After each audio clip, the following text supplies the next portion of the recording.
Opa, opa, opa, estamos aqui começando mais um podcast, pra ser preciso, o podcast de número 24, né, maninho? Isso aí, molecão, estamos nesse podcast aí da hora. E hoje estamos com um convidado maneiro, mas deixa aí o sumido se apresentar. Ô, rapaz, voltei e hoje tô aos pés de quem? Do Matheus. Esse é o cara, hein? Lembrei, sabe do quê? Do fantástico Mr. M. Então, se apresenta pra nós, Matheus.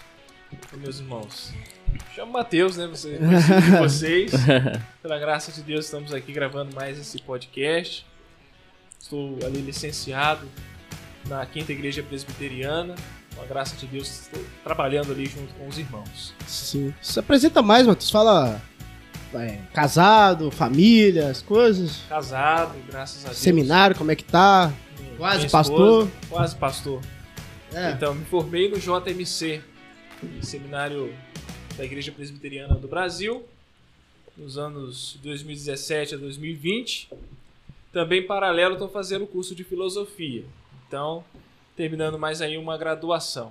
Pela graça de Deus, contribuindo tudo para a glória do nosso Senhor. Show de bola. Tem pouco tempo de casado, né, Matheus? 4 meses. 4 meses? 4 meses. Curtindo? Muito, muito. Fala que não, vai ver também.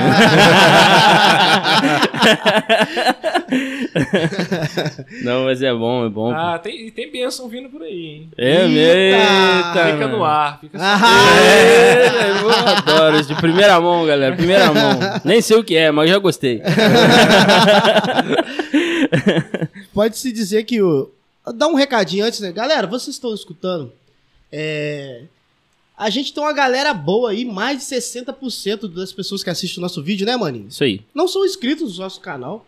Ué, o que tá precisando, moleque? Sei lá, mano. Acho que eu falo igual Tiringa. Taca-lhe o dedo nesse negócio aí, rapaz. Deixa o dedo aí, se inscreve no nosso canal, nos ajuda aí nesse projeto. Lá no YouTube. Lá no YouTube. Não, galera, é porque, tipo assim, quanto mais inscritos, mais é divulgado. E também a gente tem a possibilidade de até monetizar o nosso canal, né? É real. E assim, não que a gente foque no dinheiro, que na verdade, né, mano, nem é tanto assim, mas às vezes é um microfone, um cabo, alguma coisa que ajuda a gente na hora aí de fazer essas manutenções. Então você que não é inscrito, se inscreve aí para o canal. Faz favor. Então, a gente vai falar hoje sobre somente as escrituras, né, Matheus? Exatamente. Posso dizer que a gente vai começar uma série? A gente conversou nos bastidores aqui. Podemos, os 5 solas. Então, fechou. Aí sim. Então, falou em vídeo, você tá ligado, né? Matheus, Promessa. Sobre somente as escrituras. Fala o que é isso, somente as escrituras, para as pessoas já começarem a entender, né? As pessoas que estão ouvindo. Alguns que talvez já termo, entendem, né? mas tem outros que escutam. O que é isso, somente as escrituras? Então, esse termo ele foi desenvolvido após a Reforma para descrever o que foi o movimento reformado.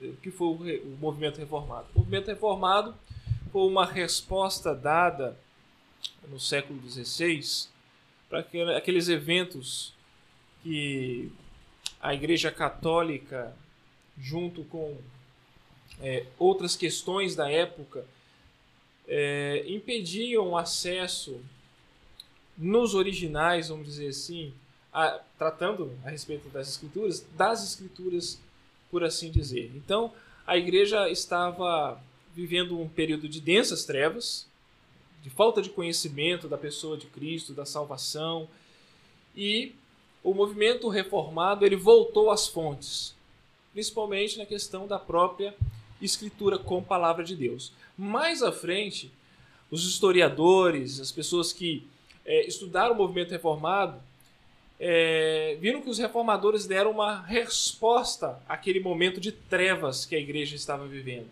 Então, cunharam essa expressão latina, sola, que quer dizer somente, os 5 solas da reforma. Somente a escritura, somente a graça, somente a fé, somente Cristo e glória somente a Deus. Então, é um resumo básico do que seria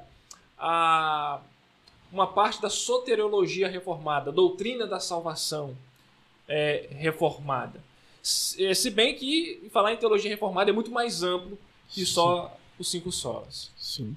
Sim, sim. E introduzindo essa parte a mais da só escritura, né? O que a gente pode já... Você quer começar com a leitura de um livro, bíblica? O que você queria já dar um pontapé inicial pra gente? Então, nada melhor que a gente começar pela própria escritura, no texto de 2ª carta a Timóteo, no capítulo 3, versículo 16, que diz assim: toda a escritura é inspirada por Deus e útil para o ensino, para a repreensão, para a correção na justiça. A gente pode começar que a própria Bíblia vai testificando a respeito dela, que ela é o nosso manual com respeito à pessoa de Deus. Lá tem tudo aquilo que nós precisamos saber a respeito de Deus. É verdade que Deus tem muitas coisas que nós não conhecemos, são um mistério para nós, mas aquilo que nós precisamos crer a respeito de Deus, Ele revelou por meio das Escrituras. É importante ressaltar que existem 2 meios de revelação, 2 meios que Deus se torna conhecido.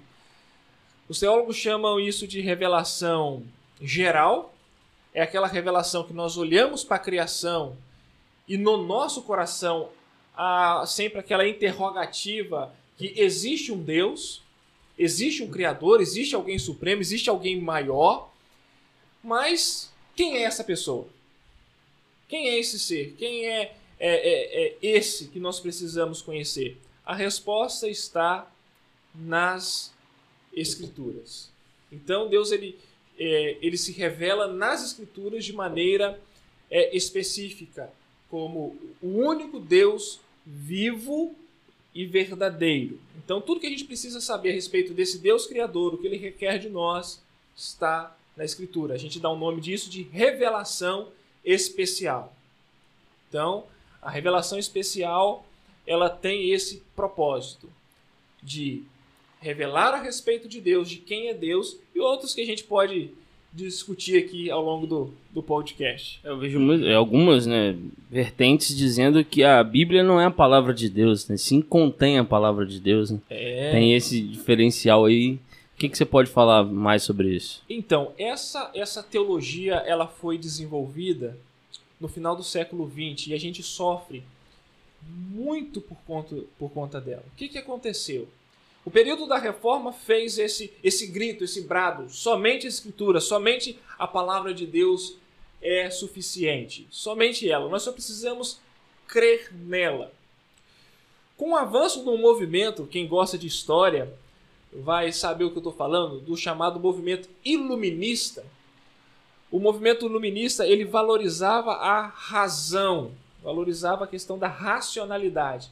E resolveram racionalizar tudo, né? Por meio de métodos científicos, e começaram a querer provas, querer aplicar o método científico a todas essas coisas. Veja, eu disse agora há pouco que Deus ele se revela de 2 formas. Revelação geral, que seria na criação, e Deus se revela na revelação especial, na Bíblia. Ora, se Deus se revela nessa revelação geral na criação, conhecer essa criação não seria conhecer a Deus também? Sim, seria. O problema é que eles passaram a enxergar a revelação geral sem os óculos das Escrituras, sem o Deus revelado na Bíblia, e passaram a buscar na criação esse Deus revelado. É a mesma coisa, eu gosto de especificar isso, que é a mesma coisa da pessoa que ouve o seguinte: ovo faz bem para a saúde no café da manhã. Faz bem para a saúde. Então, já que ovo faz bem para a saúde, nós vamos comer ovo no café da manhã, vamos comer ovo no almoço e vamos comer ovo no jantar. Então, a pessoa só passa a comer ovo. O que vai acontecer com essa pessoa? Ela vai morrer. Ela não depende só do nutriente ovo para viver. Não é verdade? Então, eles passaram a buscar nessa criação a resposta para esse Deus, conhecer esse Deus a parte das Escrituras. E aí desenvolveu o chamado método científico. Então vamos pegar esse método científico e aplicar a palavra de Deus. Ora, trouxe alguns benefícios? Eu ouso dizer que alguns. Porque, por exemplo, nós aprofundamos mais a respeito da nossa capacidade de interpretação, nós aprofundamos mais a respeito de dados históricos e tudo mais. O problema é que eles abandonaram totalmente buscar o Deus revelado para tentar buscar um Deus da criação. Então, o que acontece? A Bíblia não é mais a palavra de Deus, mas um livro para ser investigado, ou um livro para ser estudado, como o Alcorão, como o livro segundo o Evangelho segundo Allan Kardec, que tem lá o seu lugar dentro da doutrina espírita, dentro dessa doutrina e tal, mas se tornou um livro como qualquer outro, né? A gente vai buscar um Deus como qualquer outra religião. Esse Deus, ele não existe. Alguns chegam a dizer a respeito da morte de Deus, por causa dessa mentalidade racionalista, a vontade de colocar Deus dentro da caixa da razão. E aí o que aconteceu? As pessoas desprezaram a palavra de Deus. Não, é só mais um livro. O que acontece? Alguns teólogos, chamados de neo-ortodoxos, o que eles fizeram? Ora, a Bíblia... vocês estão indo longe demais com essa questão aí que a Bíblia não é palavra de Deus. Não. A Bíblia, ela se torna a palavra de Deus. Por quê? Para tentar dar uma amenizada, para tentar dar uma equilibrada nessas coisas. E aí, segundo essa doutrina, segundo esse ensinamento, a Bíblia ela pode ser palavra de Deus à medida em que você lê e aquilo falou ao seu coração, né? Se aquilo falou ao seu coração, é a palavra de Deus. Se não falou, não é. Ou a Bíblia contém a palavra de Deus o seguinte: o texto ele vai passar ideias. Ali tem ideias que a gente vai pegar, a gente vai estudar, vai tirar ideias. Qual que é a ideia ali de Jesus multiplicar os pães? A ideia ali não é um milagre, mas falar que nós devemos compartilhar o amor, a solidariedade e tal. Isso significar que a Bíblia contém a palavra de Deus. E é um erro muito grande. É um erro muito grande. Porque nós sabemos por meio do testemunho do Espírito e da própria palavra que ela é palavra do Senhor. Toda ela. Toda a Escritura. Ela é lâmpada para os nossos pés, luz para os nossos caminhos. Santifica-nos na verdade. A tua palavra é a verdade. Né? O próprio Senhor Jesus diz que as Escrituras, vocês devem examinar as Escrituras porque elas testificam ao meu respeito. Dizer que a Bíblia contém a palavra de Deus é desprezar esse Deus que se revela nas Escrituras. Mas, ô Mateus, uma perguntinha, sou bem burrinho. Tá, ela contém, ela é a palavra, mas tudo que está na Bíblia tem algumas coisas que não foram Deus que revelou. Não foram Deus que, por exemplo, não foi que Deus revelou, não. Não são palavras de Deus. Questões ali, se você for ver a morte, a família de Davi ali, os filhos de Davi. Aí não fica meio complicado falar assim também, não? Porque, assim, tem coisas que Deus não gostou ali. Perfeito, boa colocação a sua. Então, a gente tem que entender qual é o propósito das Escrituras para dar essa resposta para você. O propósito das Escrituras é revelar quem Deus é. Revelar quem Deus é. Então, quando a gente pega uma passagem, por exemplo, de um adultério de Davi, e a gente pega nos mandamentos de Deus, veja, Deus ele é contra o adultério, e aqui ele está punindo o adultério. Como assim? Davi adulterou? Como assim? Davi adulterou? E a gente tem que ler no sentido amplo das Escrituras. O que Deus está revelando ali nessa história, nesse estudo de caso de Davi, é que Deus é um Deus santo e desagradou daquele pecado. Tá vendo como é que o sentido é muito mais amplo? O que Deus quer revelar, e aí a gente pode também dizer que a Bíblia é a palavra de Deus, e ela conta uma história chamada História da Redenção. Deus ele vai manifestar como ele criou todas as coisas, como as coisas saíram do eixo, e como Deus agora, para sua própria glória, ele arquiteta toda a história, todo o universo, enviando o seu Filho Jesus Cristo para restaurar todas as coisas. Ao longo do caminho, Deus, ao se revelar, ele também revela o que é o homem. Na história de Davi, Deus revela o que o pecado do homem pode causar. Ele não fez questão de esconder os erros. E veja, se a gente ler detalhadamente lá no texto de Samuel, o texto todinho diz o seguinte: Davi adulterou, Davi embebedou o camarada lá para tentar fazer com que ele pensasse que o filho era dele. Matou. Davi depois mandou o cara para a guerra com a sentença de morte escrita sem ele saber. O cara morreu. Muitas pessoas morreram na batalha só para matar um homem. E no final do texto lá, de 2 Samuel, tem uma frasezinha que às vezes passa despercebido. Isto foi mal aos olhos do Senhor. Veja, Deus revelou a maldade, até mesmo dos seus servos, mas ele também revelou a sua santidade, quem ele é, o que é mal diante dos olhos dele.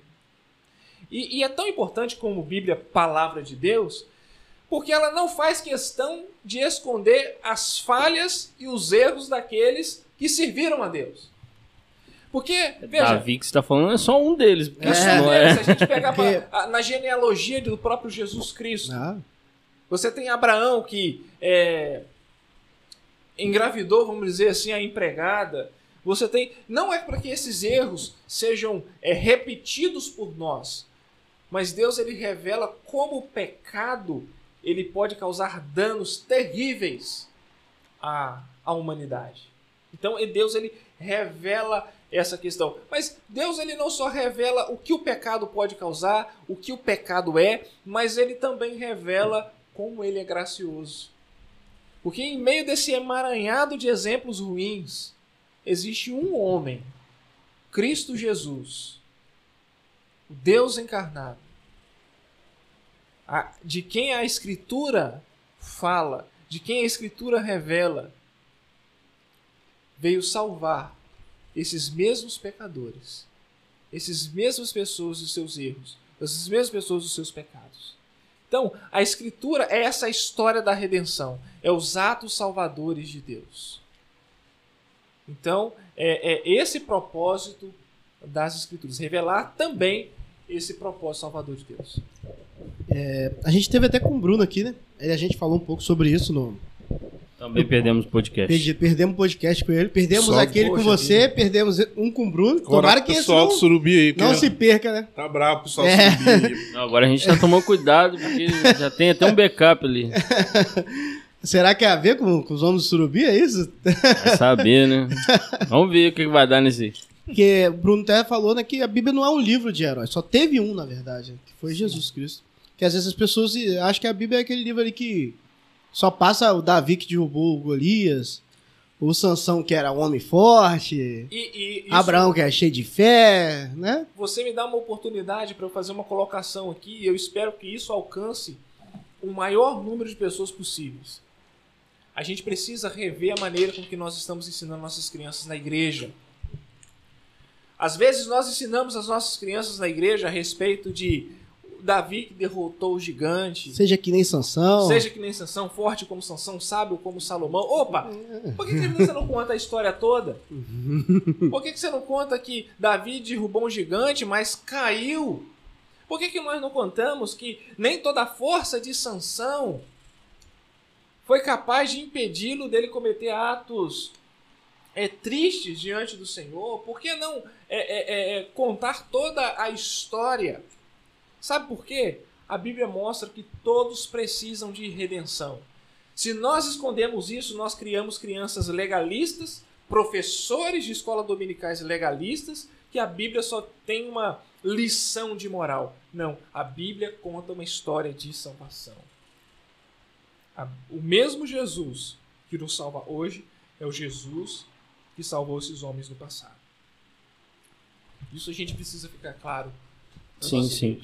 Mateusão, quer falar alguma coisa? Pode você. Não, indo para agora, eu vi uma história hoje que me deixou bem assim, pode ser já uma segunda coisa que a gente pode falar aí. Eu conheci um camarada hoje que ele foi pastor da igreja... vou falar, do R.R. Soares lá, Qual é o seu nome da igreja? Também, Internacional da Graça. Isso aí. Caiu o canal. Cara, e ele me Já falou era. uma coisa, sério mesmo, ele me falou uma coisa que me chocou muito. Ele falou que os pastores, né, só podem fazer o seminário da Igreja da Graça, entendeu? E ele falou que se chocou muito que depois que ele começou a estudar um pouco mais, vocês não podem estudar nenhum outro tipo de curso de teologia, nem nada, mas ele começou a confrontar algumas coisas, né, e tal, até que ele foi 20 anos dentro na Igreja da Graça, ele meio que vazou fora, assim. Mas, assim, o que me chocou foi exatamente isso. Só pode pregar dentro do que eles falam que é a Bíblia, né? O que é a palavra de Deus, né? E assim, o que eu vejo é que muitas pessoas colocam a Bíblia, o pastor Dorival fala isso, né? Que é a mãe de todas as heresias, né? A favor delas, do que elas acreditam. Entendeu? E isso eu vejo que confunde muita gente, porque nós vemos a quantidade de seguidores. Não é somente escritura, né? Exato, entendeu? Porque hoje em dia estão várias escrituras. Exato, e assim, como que as pessoas podem se alertar disso, Matheus? Ora, isso é importante a gente colocar da seguinte forma: ninguém se aproxima de um texto bíblico ou qualquer sem uma coisa chamada pressuposto.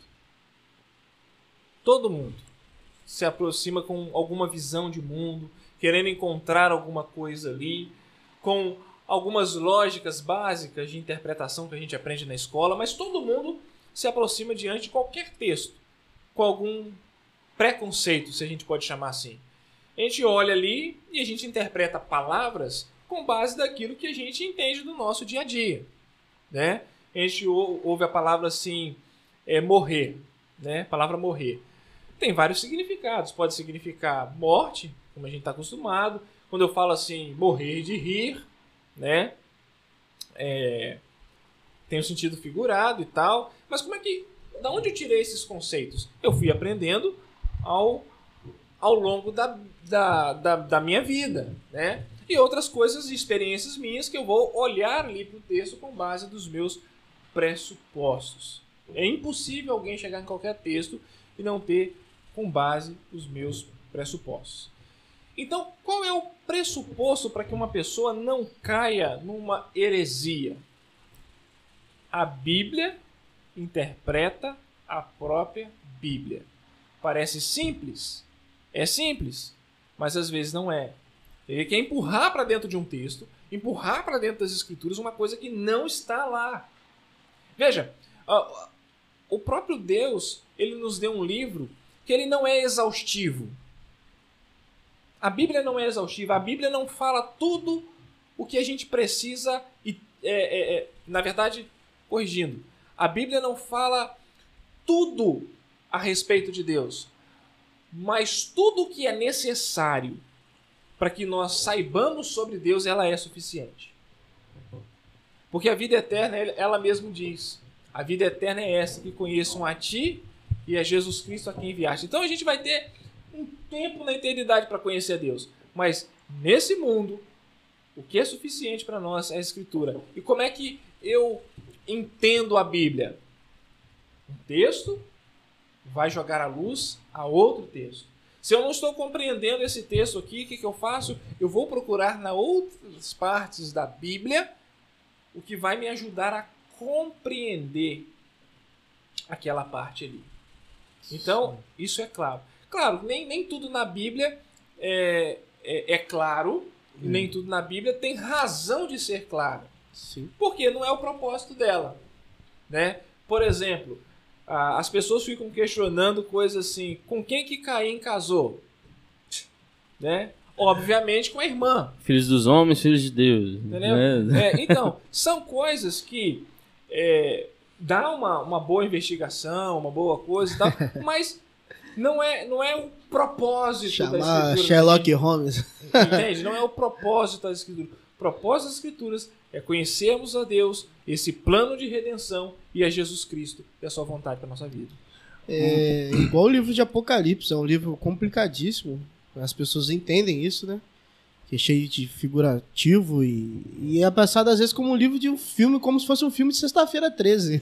É interessante você tocar no livro de Apocalipse, porque a dificuldade que as pessoas têm do livro de Apocalipse não é interpretar o texto de Apocalipse em si, mas é ler e entender um livro ou uma parte da Bíblia que muitas pessoas não leem, que é o Antigo Testamento. Todas as figuras, todas as imagens, tudo aquilo que é revelado no livro de Apocalipse são figuras do Antigo Testamento, em sua maioria. Então, uma pessoa que conhece bem o Antigo Testamento, o livro de Apocalipse, não por causa disso, o livro de Apocalipse deixa de ser difícil, ele é um livro difícil, mas a pessoa vai ter mais facilidade, por assim dizer, para entender algumas coisas se ela tiver um conhecimento mais profundo do Antigo Testamento. Não, já ouvi gente expressando que tem até medo de ler. Eu gostaria de encorajar as pessoas a ler, porque a mensagem do livro de Apocalipse não é uma mensagem do fim do mundo. Geralmente a gente fala, não, eu vou ler no Apocalipse e pensa o seguinte, é uma observação que eu quero fazer. Não é o aqui. livro da besta, não, né? Não, é besta quem fala isso. É isso que eu vi. Eu vi essa frase boa, esse dia aí. boa. Não, mas Eu vi. o livro de Apocalipse a gente trata como um livro escatológico. O que é escatológico? É a doutrina ou ensino das últimas coisas. É um outro erro. Mateus, você está falando de erro um atrás do outro. O que é isso? É um erro pensar que Apocalipse é um livro escatológico? Não. É um erro pensar que só Apocalipse é um livro escatológico. Toda a Bíblia é escatológica. Toda a Bíblia aponta para um final. Quando Deus cria, ele cria com um propósito, ele cria com uma finalidade. Quando o homem cai e Deus ele faz uma promessa, por que dessa promessa? Para enviar o filho. Para quê? Para uma finalidade. Ele fala com Davi que vai estabelecer um reino com finalidade. Ele fala com os profetas que o Messias virá com o quê? Com uma finalidade. Você vê várias pragas, vamos dizer assim, maldições e outras coisas que acontecem no livro de Apocalipse. Olha o livro de Gênesis. O livro de Gênesis tem espada, fome e peste. Você vai para o livro de do Êxodo, mesma coisa. Você vê, então, os atos de consumação, os atos apontando para um final em toda a Bíblia. Então, conhecer toda a Bíblia é toda escatológica, não só Apocalipse. Agora, tratando a respeito da mensagem do Apocalipse, é um livro de consolo e conforto, de que o Cordeiro venceu, Jesus venceu. Aqueles irmãos estavam sofrendo forte perseguição, aqueles irmãos estavam debaixo de tentações terríveis para abandonar a fé, se contradizerem na fé, mas Cristo encorajou aquelas igrejas ali a permanecerem firmes na fé, porque a certeza é de que o Cordeiro já venceu. E que a vitória do Cordeiro é a vitória da igreja de Deus. Tá, mas você está dizendo então que o fim então da Bíblia não é Apocalipse. Eu estou dizendo que toda a Bíblia ela aponta para uma finalidade. Ela aponta para um fim. Ela encerra a história, mas esse fim ele é descrito em cada livro da Bíblia. Todo livro da Bíblia ele aponta para algo final. Algo que precisa de um final. Se o cristão lê e fica com medo daquelas histórias lá de Apocalipse, ele tem que tomar cuidado. Então, por que ele tá com esse medo, né? Não, Começa tá a dando refletir. medo. Não, mas a verdade dá um Começa medo, a né, bicho? refletir. Toca lá uma trombeta lá, mano, você tá doido. E você vê figuras, por exemplo. Você falar agora, lascou. Não nem Você tempo. vê figuras como o dragão, o dragão tal. Você já leu Isaías 25? Ninguém nunca leu. Não estou dizendo assim que crentes não leem e tudo mais, mas tem muita dificuldade. Você já viu falar lá da figura do sol e da lua? Tá lembrado do sonho de José? A lua e o sol, as 11 estrelas se curvando diante dele? A gente só tem atração pelo Novo Testamento, pode-se dizer. É Isso porque difícil. bate menos um pouquinho. E Aí, a leitura também, mas a leitura aí- é mais fácil, né? Vamos dizer É. assim. Tem muita gente que vai por esse lado. Realmente, eu acho que a grande questão é que a gente tem uma falsa impressão de que o Novo Testamento é fácil. Aham. Eu li essa semana, num livro que eu estava lendo, Jesus, os Evangelhos de Paulo, E ele coloca da seguinte forma: ler o Novo Testamento sem o Antigo é pensar numa árvore sem tronco. É pensar numa árvore sem o tronco. O que dá base, né? Então a gente não... É inconcebível. Sim, então sim. a gente tem a mania de pensar que o Novo Testamento é mais fácil. Não é, tem coisas dificílimas. Pensa na carta aos Coríntios. Pensa Romanos. Romanos.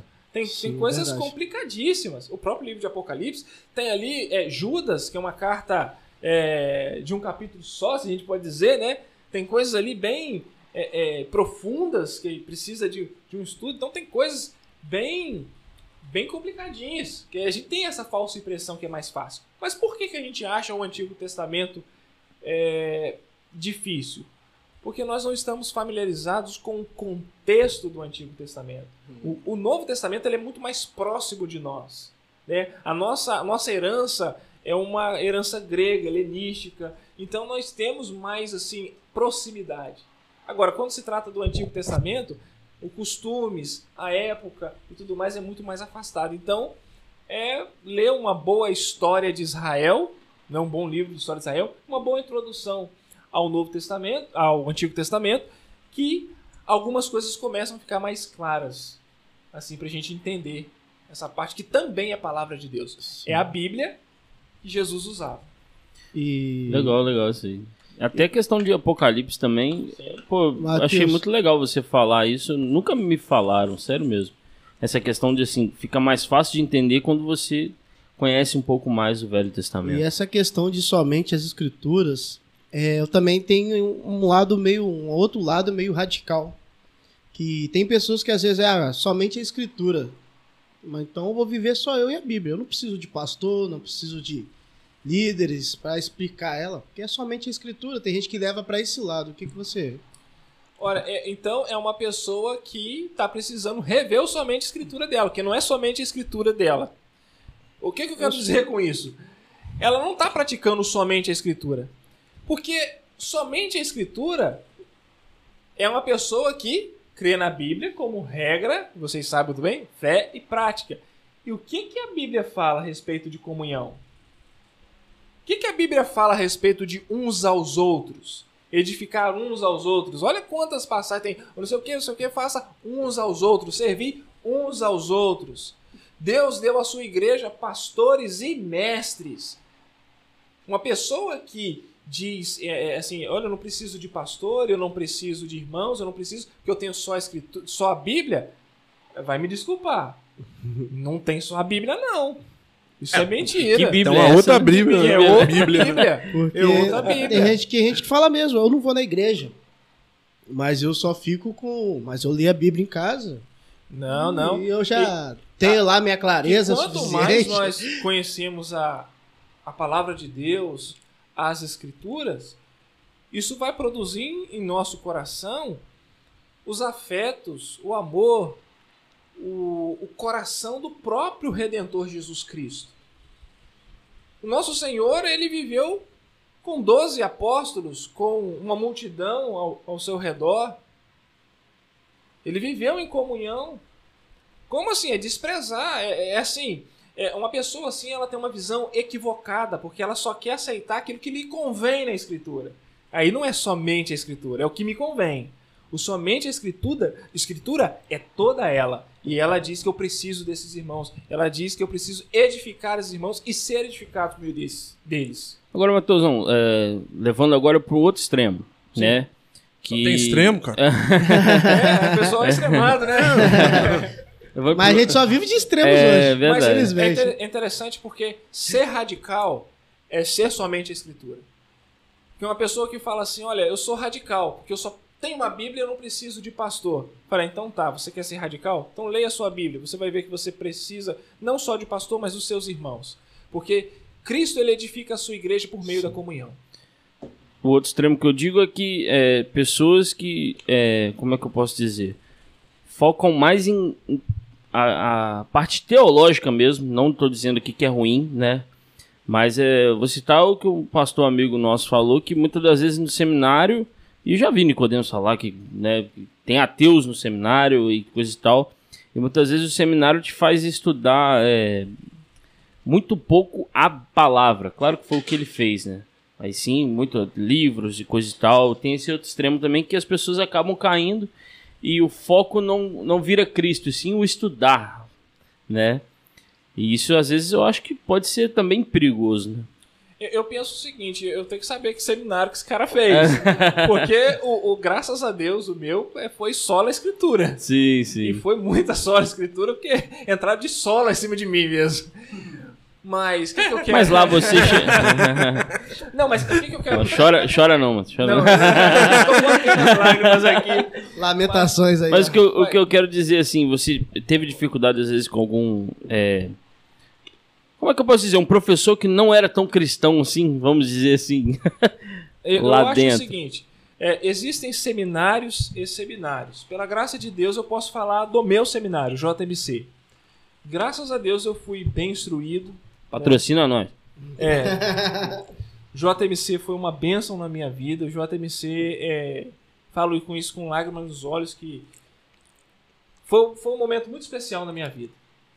Assim, a gente brinca e fala assim, a gente tem duas alegrias no seminário. Uma quando entra e outra quando sai. E fica doido para terminar o curso. Mas depois, quando a gente termina, a gente tem saudade. Eu, assim, terminei há pouco tempo o seminário. E no meu seminário, os professores sempre nos desafiaram uma coisa. Boa teologia é aquela que produz prática de vida. Se uma pessoa não tem prática de vida, a teologia dela é um lixo. Não ouçam um homem, não ouçam uma pessoa, qualquer teologia que não produz vida. Toda boa teologia produz vida. Toda boa teologia produz vida. Para si mesmo e para as outras pessoas? Para todos ao redor. Para todos. Uma boa teologia vai nos colocar de joelhos diante de um Deus grandioso. Vai nos quebrantar o nosso coração, porque a gente vai entender a nossa pecaminosidade, entender como Deus ama pecadores miseráveis, indignos da sua graça. Uma boa teologia vai nos conduzir a uma adoração plena. Uma boa teologia vai me ensinar que eu preciso perdoar o meu irmão porque fui perdoado e eu vou entender toda a dimensão do amor de Deus. Uma boa teologia vai trazer não ansiedade, mas conforto e consolo ao meu coração, porque eu sei que todas as coisas estão debaixo do controle do meu Senhor e Ele não pode mentir. Isso é uma boa teologia. Agora, a má teologia é aquela que me leva ao comodismo. É aquela que me leva ao descanso em outras coisas. É a má teologia. A má teologia, ela vai dizer para que eu tenha que viver segundo o meu coração. Ora, se eu for viver segundo o meu coração, rapaz, eu me engano tanto. Tanto. Eu preciso viver conforme a vontade do Senhor, o coração do Senhor. Porque aí sim... E como é que eu faço isso? Teologia. A boa teologia produz vida. Vida prática. Do contrário, não é teologia, não. É ensaísmo ou estudo acadêmico vazio. Estudo acadêmico vazio. Academicismo. E às vezes o problema não é nem da teologia. Às vezes o problema é do coração da pessoa. O que ela está buscando ao estudar teologia? E então a gente tem que pedir a Deus, som do meu coração, qual é a minha motivação? Minha motivação é conhecer um pouco mais. Mas o que você faz diante desse conhecimento? Quando a Bíblia fala a respeito do conhecimento de Deus, e vários teólogos, como o próprio João Calvino falou a respeito do conhecimento de Deus, o conhecimento de Deus não é algo vago. O conhecimento de Deus nos põe de joelhos diante de Deus. E Deus nos manda ao mundo para anunciar as maravilhas da sua salvação e viver conforme o Evangelho que nos salvou. Então, a boa teologia produz prática, produz vida, aonde só tinha morte. Sim. Essa é a boa teologia. Esse pastor fala que ele foi, né, o Maninho tava junto, ele fala que foi perseguido pra caramba, por alguns professores e tal. Pela graça de Deus. Matheusão, tem suco aqui, cara. Fica à vontade. Se você Isso aí, mano. Não, tô na água aqui. Você ir no banheiro também, pode levantar, a gente espera. Não, tranquilo. Beleza? Mas a questão é, fazendo um estudo geral no Brasil, o ensino teológico no Brasil, infelizmente, no sentido geral, eu que não quero ser leviano, é muito superficial, infelizmente. Como Algumas assim? instituições são superficiais. Algumas instituições são superficiais. E isso afeta a igreja, isso afeta quem está estudando a palavra de Deus. E, infelizmente, essa superficialidade implica em uma má desenvoltura da igreja. Uma má desenvoltura também da pessoa que está ali aprendendo, né? Então, coisas mais profundas, as coisas mais da palavra de Deus e tudo mais. É claro que a gente tem vários estudos em várias áreas, ciências da religião e tudo mais, que misturam às vezes com a teologia e tentam alcançar algumas respostas a parte da palavra e tal, e acaba não se tornando teologia, acaba se tornando outra coisa qualquer. E, assim, seminários, orem pelos seminaristas, orem pelos seminários, porque eles são de lá que saem os pastores das igrejas. Pela nossa denominação, pelas outras denominações, lá pode ser o berço de toda a bênção de Deus para a igreja, mas também pode ser o berço de toda a heresia. Então a gente precisa sempre estar acompanhando o que está sendo ensinado nos nossos seminários, quem são os professores dos nossos seminários, onde nossos pastores estão sendo formados. Não falo somente pela Igreja Presbiteriana do Brasil, onde eu sou membro, mas eu falo por todas as denominações. É preciso esse acompanhamento. Cara, e eu queria deixar algo aqui também.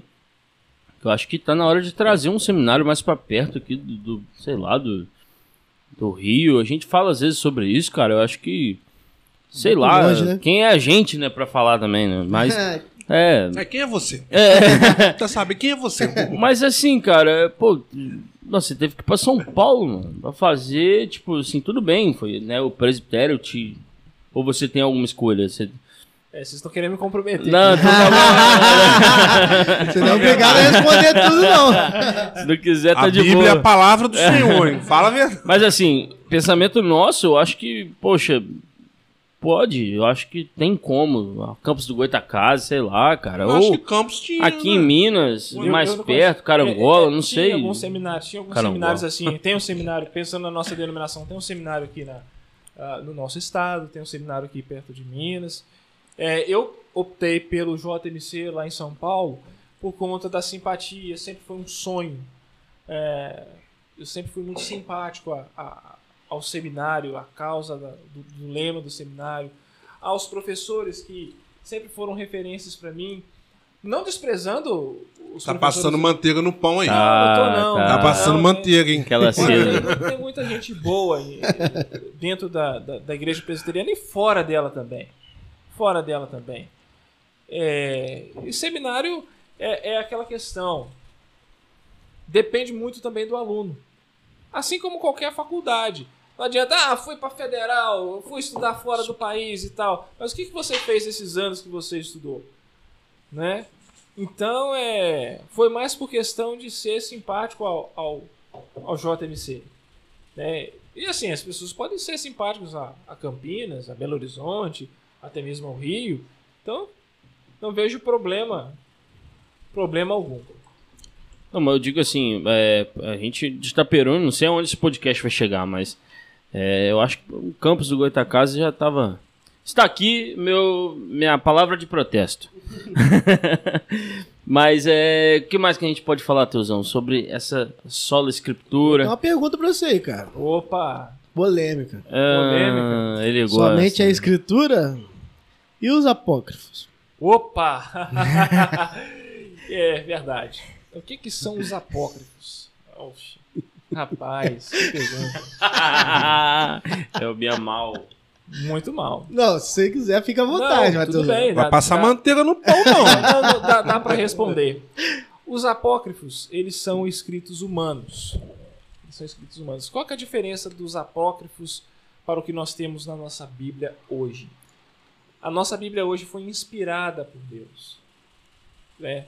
Deus, por meio do seu Santo Espírito, inspirou homens, despertou homens a escrever toda ela, toda a revelação de Deus, tudo aquilo que é conforme a sua vontade, aquilo que Deus requer de nós, com respeito à salvação e tudo mais. O que são os apócrifos? Os apócrifos nada mais são que escritos humanos. Registros de alguns fatos, às vezes históricos, registros por vezes até mesmo com cunho, veja bem, com cunho tentando ser teológico, mas contraditórios. Por quê? Se é o Espírito Santo que inspirou o homem, se é o Espírito Santo que é o autor da Bíblia, e Deus não pode mentir, Deus não pode se contradizer, toda a Escritura é uma estrutura harmônica. Lembra que eu falei agora há pouco que a Bíblia interpreta a própria Bíblia? Então, a Bíblia não se contradiz. Um texto joga luz a outro texto. Já quando nós vamos para os apócrifos, a gente encontra muita contradição daquilo que nós temos no material.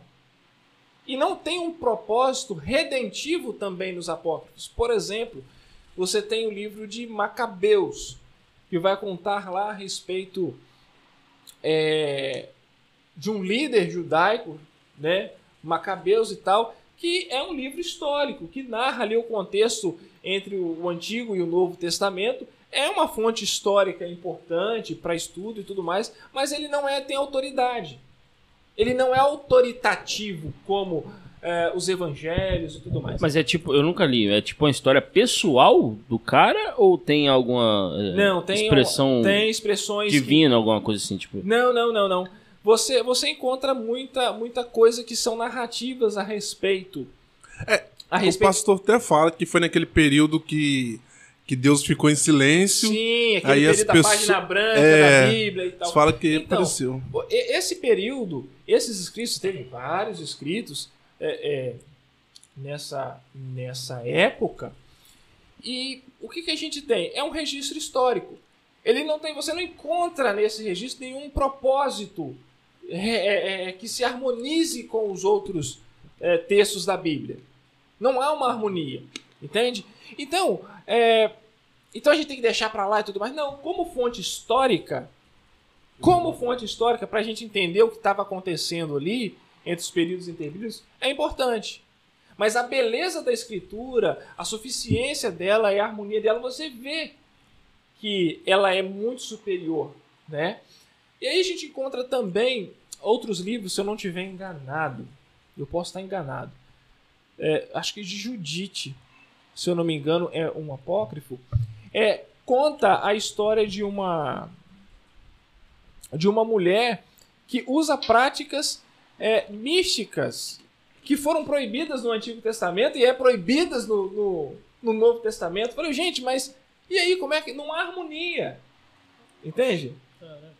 Você tem lá o apócrifo de uma parte de Daniel, que fala que Daniel encontrou com o profeta Abacuque e que Daniel matou lá um dragão, Bel e o dragão e tal. Tem essa parte de um apócrifa, né? E é interessante porque Abacuque viveu anos distante de Daniel. Você vê que são coisas totalmente contraditórias. Elas não se harmonizam, né? Mas aí vamos numa parada mais polêmica ainda. O outro lado não vê isso, não? Como assim?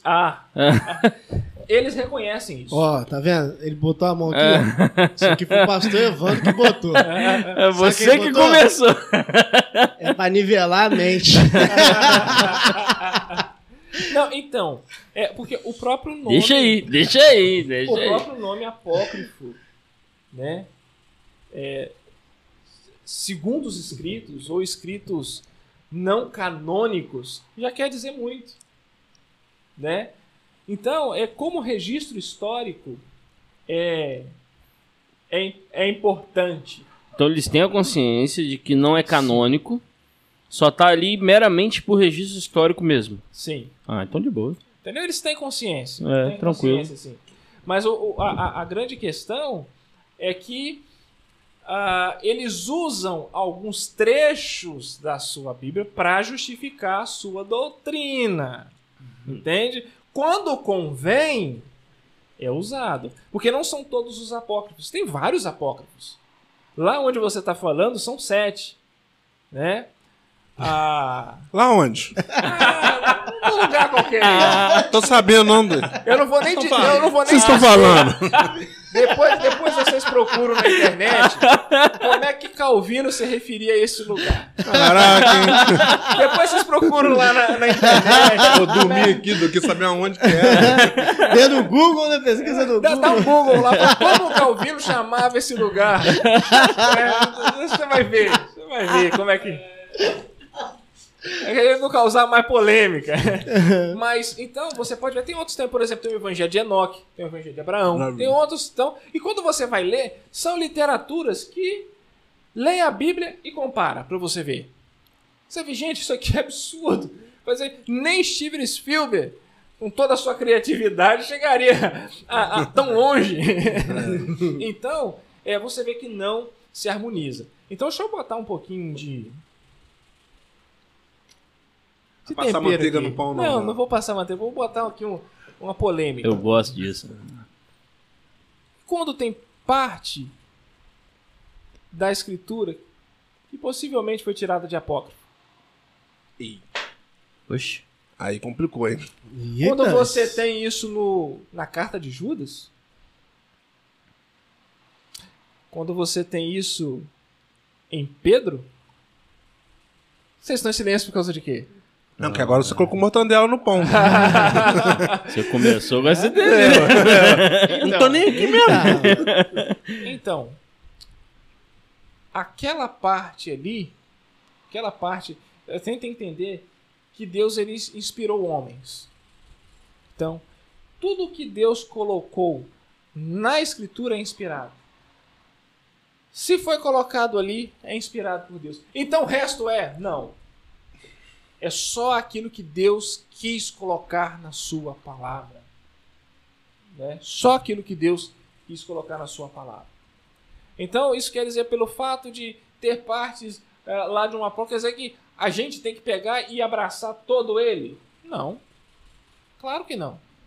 Mas o apóstolo e aqueles que são investidos da autoridade pelo próprio Deus, inspirados pelo Espírito Santo, resolveram colocar aquele trecho, aquela questão ali. Vamos dizer que ele viu um quê de inspiração ali e trouxe. Pode-se dizer que foi tipo isso? Você acha que... Foi movido pelo Espírito Santo. Não sei o porquê. Entendi. Não sei o porquê.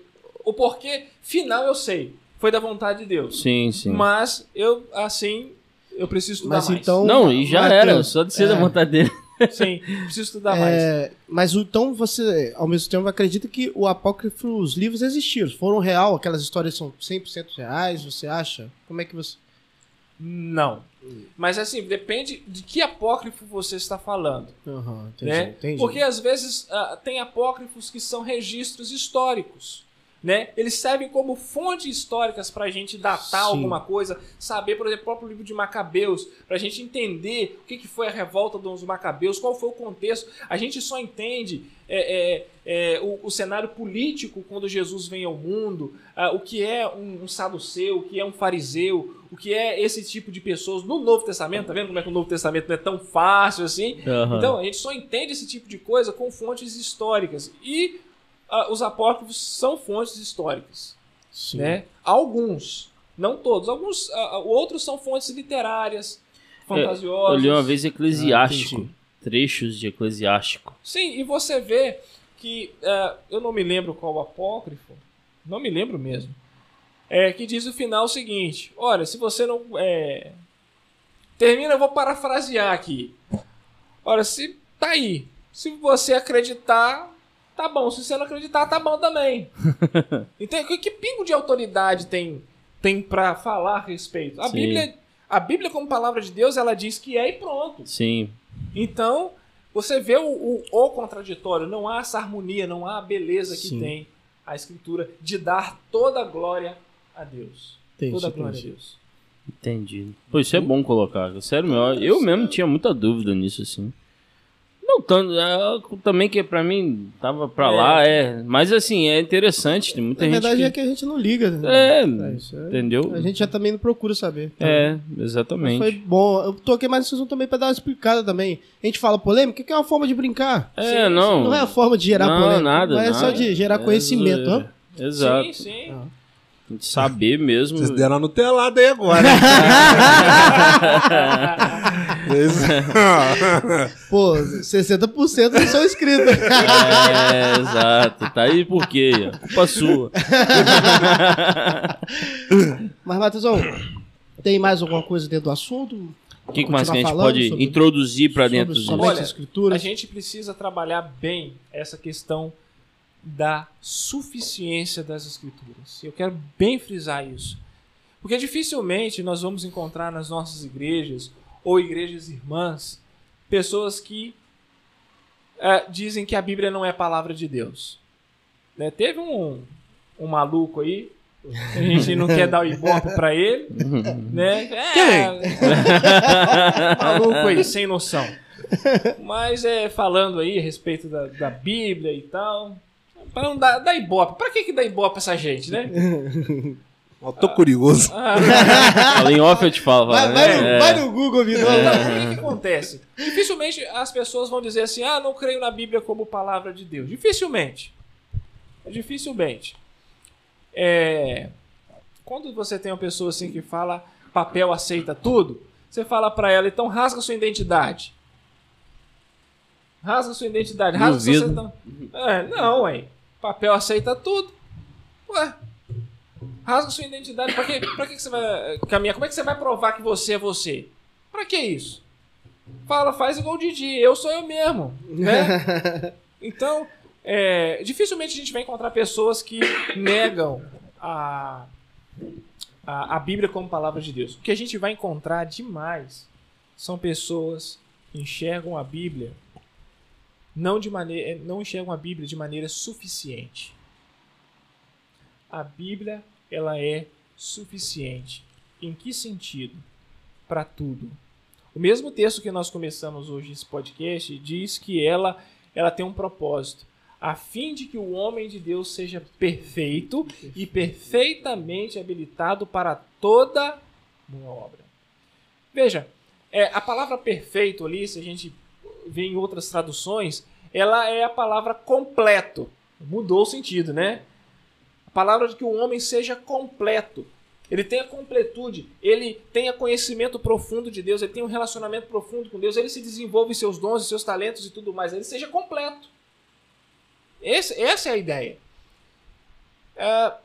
E ser um homem completo, a Bíblia, sendo suficiente, ela tem a resposta para tudo que nós precisamos.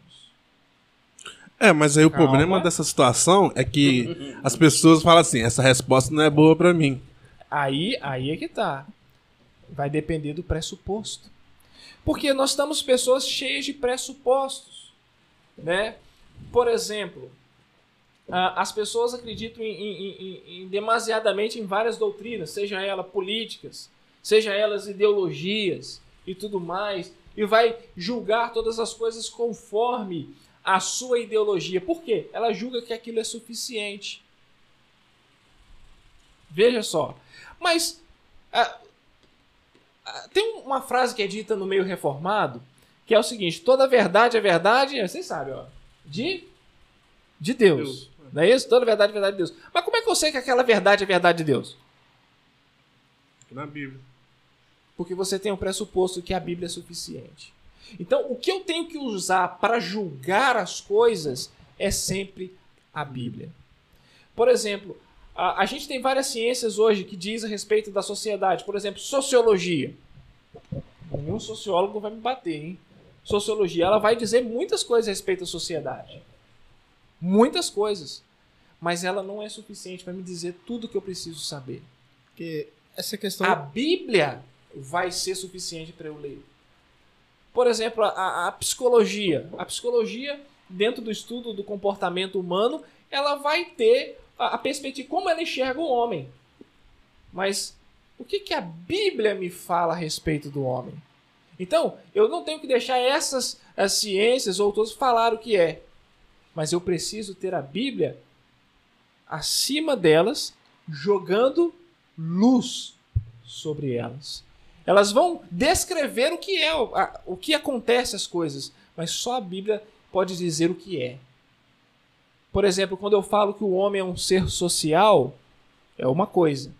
Mas quando eu vou para a Escritura, quando fala que o homem é um ser injusto, não há nenhum justo sequer, que o homem é incapacitado de vir a Cristo, que o homem é totalmente depravado por natureza, eu tenho uma outra perspectiva desse homem.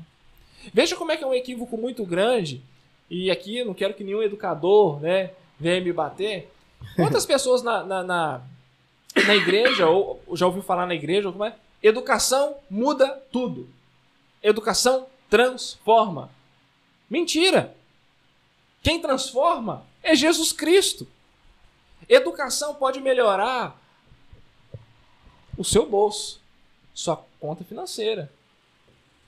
Pode. Até alguns aspectos sociais também, né? Sim, pode também. O seu comportamento. Sim, mas sim. quem é que muda o seu coração? Quem Só é que transforma? Sim. Você pode ser uma pessoa extremamente diplomada e tudo mais e tal, mas você precisa das Escrituras, você precisa de Cristo para ser transformado. Essa é a suficiência da Escritura. Enxergar todas as coisas pela luz da Bíblia. Onde você mora mesmo? Vamos passar para os professores aí. Opa! Mas é verdade. Às vezes fazem isso porque querem que seus alunos... Sim. Pensando na questão da escola, querem que seus alunos tenham uma vida digna e tal. Mas veja, não é a escola que vai salvar a sociedade. Não é a educação que vai salvar. Não é verdade bíblica, né? Sim, mas veja, isso eu não estou dizendo que a gente tem que pegar e não tem que ir para a escola. Tem que... Não é isso. A Bíblia vai dizer que nós devemos descobrir e dominar sobre todas as coisas criadas. E como é que a gente domina sobre todas as coisas criadas? Por meio do estudo. Estudar como as coisas funcionam por meio da física, da matemática, da engenharia e tantas outras ciências. A Bíblia diz que Deus é justo e nós temos esse senso de justiça implantado em nós. Como a gente não se indigna quando acontece algo injusto? A gente precisa de pessoas formadas em direito. Então, tudo isso a Bíblia prevê. Agora, eu não posso acreditar que essas coisas são suficientes. Suficiente é só a Bíblia. E somente ela lança luz nessas coisas. Somente ela pode lançar luz. Só ela clareia o nosso entendimento. Senão nós pensamos dentro de uma caixa. A Bíblia não trabalha dentro de caixas. Ela joga luz. Pense, se nós somos seres corrompidos pelo pecado, como nós cremos que somos, as nossas ciências que nós produzimos também não são? E elas precisam de quê? De luz. Sim.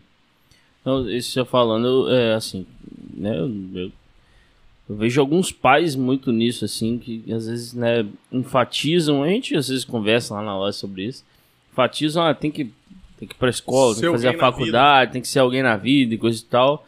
Muitas vezes esquece, né, da palavra de Deus. Se você é um pai cristão, você não tem que ensinar seu filho a ser alguém na vida. Você tem que ensinar seu filho quem é a vida. E quem é a vida? Cristo Jesus. O que ele vai ser, ele tem que ser para a glória do Senhor. Eu vi uma mulher falando uma vez, o filho dela formou na faculdade E ela fez uma festa, como os pais têm mania de fazer. Alguns, nem todos. Mas alguns gostam de fazer, comemorar. Né? Ela fez e ela falou, eu fiz uma festa pro meu filho. Mas eu fiz uma festa ainda maior quando ele batizou. Maravilha. É. Maravilha. Que isso pra mim foi algo mais importante do que ele ter se formado. Isso tem que deixar claro que a gente não tá dizendo que não é necessário o estudo, a educação. É necessário a gente dizer isso, que a gente não é, Sim. não é contra essas coisas, nada. Pode puxar Mas ele que pra você. todas essas coisas, todas essas coisas, elas passam pelo crivo das escrituras. Uhum. É a escritura que precisa lançar a luz. É a escritura antes de todas as coisas e depois de todas as coisas. Por quê? Nós podemos fazer leis injustas. Nós podemos enxergar o homem como somente um ser social, né? Um ser evolutivo, né? E não como imagem e semelhança de Deus. Podemos criar várias coisas, porque nós somos corrompidos. E como é que nós, vamos dizer assim, redimimos isso? Botando óculos das escrituras. Ontem fiz uma coisa que muito tempo que eu não fazia. Não desmerecendo aqui a nossa igreja, né? Mas ontem eu fui com o João Paulo na primeira igreja. E foi um dia que eu pude sentar, ficar só vendo, ouvindo o louvor. Foi muito bom. Tive que me controlar porque eu sou agoniado. Vejo uma coisa, podia estar mexendo em alguma coisa aqui e tal. Eu acho que é mania de, sei lá. Mania de preguiçoso. Não sei não. Mas aí, cara, o Valdes, ele falou isso e, cara, resumiu muita coisa. Ele falou, resumindo, né, a pregação dele, pessoas são mais importantes que coisas, né? E me fez pensar sobre o nosso podcast, me fez pensar sobre o filho que eu vou ter, porque muitas das vezes a gente fica nessa de, pô, tem que dar o melhor pro meu filho, eu tenho que trabalhar dobrado, tem que ter um extra pra ver se, sei lá... Mesmo, tá? Sim. Mas assim, cara, eu acho que o importante é exatamente isso, cara. Pô, será que eu posso ser um ferrado, mano, mas se eu conseguir passar o valor bíblico pro meu filho ou minha filha, eu acho que isso... Acho não, eu tenho certeza que isso vai ser muito mais valoroso do que qualquer riqueza, qualquer bem material que eu possa ter. E o podcast é da mesma coisa. Tudo que tá aqui, sinceramente, eu acho que foi ganhado, né, mano? Foi, tipo, poucas coisas que a gente investiu e pessoas ajudaram. E eu fico naquela, não, pô, falta aquilo. E a pregação de ontem foi exatamente... Mano, deixa. O importante é a mensagem. O Mateusão tá passando aqui agora. O Evandro passou semana passada. Entendeu? O César sentou aqui e trocou ideia sobre os lugares. Isso é importante. A mensagem, a palavra. É a maior herança que a gente tem para deixar para os filhos e tudo mais. É uma riqueza. É uma riqueza. E nós precisamos aprender isso com os filhos, com os nossos irmãos em Cristo. Edificar uns aos outros na palavra. Enxergar a vida com a palavra. Com a palavra. E às vezes a gente pensa em categoria assim, poxa, mas se a pessoa se dedicar à palavra, não vai ser alguém na vida. Que isso? Você é servo do Deus Altíssimo. Exato. Você é herdeiro do mundo. Você é herdeiro do mundo. Você é bem-aventurado. Não, e eu tô falando, porque também eu falo, não é que você não vai deixar de correr atrás dos seus sonhos. Não é, cara. Mas eu acho que você vai correr da maneira mais certa. Busque primeiro o reino de Deus. Exato. E todas as coisas vão ser acrescentadas. Sim. Né? É sempre Quando o você seu fato. olha da perspectiva bíblica, é exatamente isso. Quando você olha a partir da suficiência, não, isso aqui é suficiente para mim. Veja, se você está instruindo seu filho que ele precisa conhecer esse Deus, ele não precisa ser pastor no futuro. Ele pode ser um excelente advogado. Imagine um advogado com princípios da palavra. Imagine um engenheiro que está ali e ele tem desejo de avançar mais nos seus estudos, porque quem criou isso aqui foi Deus, e Deus me deu isso aqui para eu quero me maravilhar. Olha como é que Deus faz as coisas tudo matematicamente organizadas. Veja como esse Deus, ele instrui, ele constrói a lógica. E vamos colocar algo Louvores a Deus, né? algo desvalorizado, um político, Sim, né? Que seja cristão de fato. de fato. Tava conversando isso com a minha esposa. A gente às vezes fica... Morreu, mas... A gente fica às vezes... Deu estouro aqui, galera. A gente às vezes fica pensando, não, político não, que não sei o quê. Mas e aí? Sim. Por que não? Olha o nível de políticos que Porque a nós gente tem poderíamos ter. a ideia de que quando a gente entrar lá, se eu entrar Vai lá, virar eu vou roubar. corrupto. Exato. Entendeu? Mas E... a gente julga por nós mesmos, a verdade é essa. A Porque, gente na acaba- verdade, pô, você ganha aí... Eu ganho o meu salário é 1.500, mano. Chegar lá, eu vou Fala a ganhar... verdade, João Paulo. Fala a verdade. Pelo amor de Deus. Trabalhando Pra limpo. cima de mim, papai. Não, trabalhando limpo é sim, mas suja um pouquinho mais. Os leites coreanos. Eu já tô esquerdo. Ó, Mas assim, patrocina nós. Mas a verdade é que na maneira que você falou do Elber aqui, a gente entendendo, eu acho que também puxa para um lado porque os jovens da igreja, quando vão para a faculdade, eles saem da igreja. Porque os pais, na educação, ele fala, ó, você tem que ir estudar para você ser alguém na vida, para você ser um médico, para você ser isso e isso. Mas não coloca aquela ideia de você, ó, estuda, mas você é cristão antes do estudo. Veja, e pegando um pouco desse gancho, é interessante que a pessoa, o jovem, quando entra na faculdade, ele não se perde na faculdade, ele já está perdido antes. A faculdade só revelou, né? Sim. Só revelou. Pode ser faculdade, pode ser cursinho, pode ser a namorada, pode ser o ambiente, pode ser a escola, pode ser o cinema, pode ser qualquer coisa que vai revelar aquilo que já estava no coração, vamos dizer assim. Pode ser qualquer coisa. Mas falta esse princípio de que a gente pensa o seguinte: isso é dever da igreja, isso é dever do pastor, isso é dever... Eu já estou levando a igreja, já estou fazendo muito, tal, mas Deus não confiou essa responsabilidade ao pastor. Deus não confiou essa responsabilidade à igreja. É claro que a igreja, ela tem o dever, segundo a palavra de Deus, de acompanhar, pensando na questão da educação, né? Tem o dever também de acompanhar, mas o principal são os pais. Veja, olha que interessante. Você está com seu filho num carro, isso para você, Otávio. Para mim também. Você está com seu filho no carro, olha lá, hein? Mas você está com seu filho no carro e você para no sinal vermelho. E aí você... Filho, sabe por que a gente parou no sinal vermelho? Mas não, pai. Por quê? Porque agora é hora do pedestre atravessar. Se eu passar a atravessar o sinal vermelho, eu posso matar alguém. E o nosso Deus ensina que nós não devemos matar. Olha o mandamento aí. Nós devemos zelar para a nossa vida. Alguém fechou você no trânsito. Papai, por que o senhor não xingou ele? Por que você não reagiu? Eu falei assim, não, meu filho.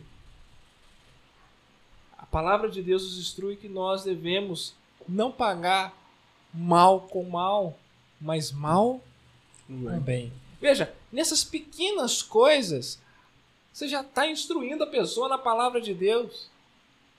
Você já está ensinando como uma criança ela deve andar nos caminhos do Senhor. Veja, coisa simples. Não falei nada aqui de nossa, vamos pegar aqui um Berkoff, vamos pegar aqui uma teologia sistemática e tal. Coisa simples. Né? Às vezes a gente acha que assim, não, eu vou botar uma teologia desse. Não, você vai falar na linguagem da criança, do adolescente e tudo mais, e instruí-lo com as coisas do dia a dia. Né? E a pessoa vai se maravilhar com Deus. Isso é a teologia prática, né? É a teologia prática. É quem conhece a boa teologia. É a boa teologia. Sim. E aí, molecão? Isso aí, né, mano? Mais alguma coisa, Teuzão? Que a gente pode aprofundar mais? Vamos pro remédio. Ou pro remédio logo? Isso aqui, mano. Então tá. Não se torne somente ouvinte, mas praticante dessa palavra. É muito fácil a gente chegar domingo após domingo, sentar no banco e deixa o pastor falar, né? Mas a realidade bíblica, ela só se torna visível na nossa vida por meio da prática. Não adianta. A Bíblia não é um livro místico que você lê, pronto. Medite na Bíblia. Medite nos versículos. Medite. Às vezes fique só com um versículo só em mente. Desmiúce aquele versículo ali durante o seu dia. Pense em como você deveria aplicar aquilo na determinada situação da sua vida. Como você poderia instruir outros à prática da piedade. Então, leia a palavra. Ela é suficiente. É isso. Essa questão de praticar, cara, veio agora na cabeça. O próprio Jesus, ele não só ensinou, só falou. Ele, muitas das coisas, na multiplicação lá dos pães e dos peixes, tem que alimentar os pessoal, galera. Tem que dar de comer. Não é só pregar, não. Vocês vão dar um jeito de arrumar aí a comidinha aí pro pessoal. E lá no livro de Atos,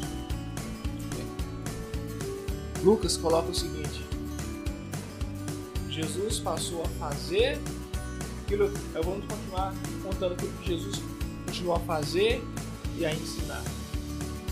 O que Jesus fazia nunca era separado daquilo que ele ensinava. E o que ele ensinava fazendo.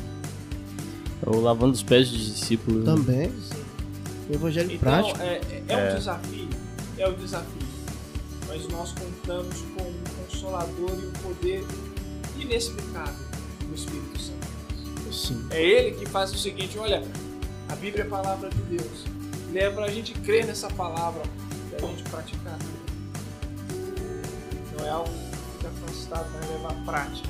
A vida prática depende de ser vivida na dependência do Espírito de Deus. Amém. É isso aí, né, maninho? Isso aí. Matheus. Isso aí, negão. Ih, tamo aí, mano. Pede pro Obrigado. pessoal se inscrever aí, então. Pede aí, não. Não, pode pedir vocês aí que tô meio chateado aqui. Fiquei muito chateado. Que o Vasco? Um Vasco, Matheus. Complicado. Perdoar ele na próxima. Matheus, obrigado, cara. Agradecer mais uma vez por você estar com a gente aí. E vamos continuar as séries, então. A gente vai combinando, marcando, trocando ideias sobre as outras solas. Galera, então você aí se inscreve no nosso canal, segue a gente no Instagram, deixa o like, compartilha aí. Acho que ia ser melhor do que se inscrever, mano, pra mim. Compartilhar. Não é, isso aí.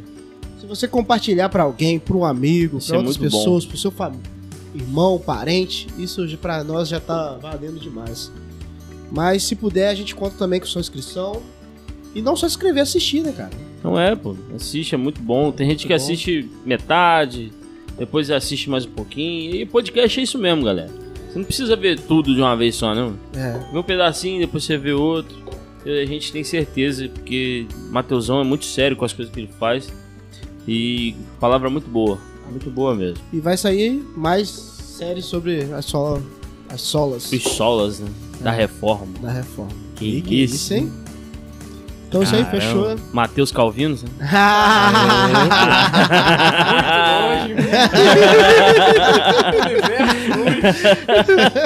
Você gostou? Bota aí, hashtag Matheus Calvino. Matheus, então, tá... A gente então vai ter mais podcast daqui pra frente. Tamo junto. Isso aí. Galera, obrigado. Tamo junto. E sempre bom, né, mano? Sempre bom. Sempre bom. Né, Joãozinho? Alguma coisa a dizer? Não, tá ótimo. Cansado de apanhar? Hã? Cansou de apanhar? O cara ainda trouxe o sal. O cara apanha, ainda dá o sal aí pra furar a ferida. Lascou tudo. É isso aí. Valeu, galera. Um abraço. Tamo junto.